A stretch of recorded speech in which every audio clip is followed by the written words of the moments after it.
আমি ঢাকা ৯ স্বতন্ত্র প্রার্থী হিসেবে যে মনোনয়ন আবেদনপত্র দিয়েছিলাম সেটা আপাতত গৃহীত হয়নি, কিন্তু আমরা আপিল করব। আপিল করার প্রক্রিয়া আমরা ইতিমধ্যেই শুরু করেছি। কারণ হিসেবে যেটা নির্বাচন কমিশন বলেছে, আপনারা জানেন যে স্বতন্ত্র প্রার্থীর জন্য বিধি অনুযায়ী ১% ভোটারের স্বাক্ষর নিতে হয়।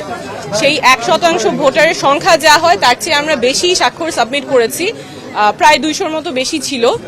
সেখান থেকে ওনারা দৈবচয়নের মাধ্যমে 10 জনের ভেরিফিকেশন করতে গিয়েছেন, সত্যতা যাচাই করতে গিয়েছেন। সেখানে 8 জনের ওনারা তথ্য সঠিক পেয়েছেন। 2 জনের ক্ষেত্রে ওনারা মানুষটাকে খুঁজে পেয়েছেন, সত্যতা যাচাই করতে পেরেছেন, কিন্তু সেই 2 জন ঢাকা ৯-এর ভোটার ছিলেন না। ওনারা জানতেন না ওনারা ঢাকা 9-এর ভোটার। একজনের বাসা খিলগা যেহেতু ঢাকা ৯ আর 11 দুইটাই পড়ে, উনি জানতেন যে উনি ঢাকা 9-এর ভোটার এবং তার জানার কোনো উপায় ছিল না যে সে ঢাকা 9-এর ভোটার না। উনি গিয়ে ওয়েবসাইটে চেক করেছেন, ওনার ভোটার নাম্বারটা পান নাই, এনআইডি যেটা ছিল উনি জানতেন উনি ঢাকা 9-এর ভোটার, সেভাবে তিনি স্বাক্ষর করেছেন।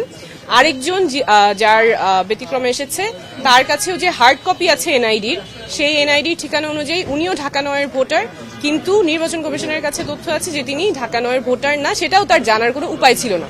তো যেই 2 জনের কথা ওনারা বলেছেন যাদের সত্যতা পেয়েছেন কিন্তু ঢাকা 9-এর ভোটার না, এই 2 জনের ক্ষেত্রেই তাদের জানার কোনো উপায় ছিল না যে তারা কোন এলাকার ভোটার এবং ঢাকা 9-এর ভোটার না। ওনারা জানতেন যে ওনারা ঢাকা 9-এর ভোটার, সেই অনুযায়ী ওনারা স্বাক্ষর দিয়েছেন এবং নির্বাচন কমিশন কোনো উপায় রাখে নাই ভোটারদের জানার জন্য যে তারা কোন আসনের ভোটার কিংবা ভোটার নাম্বার কত।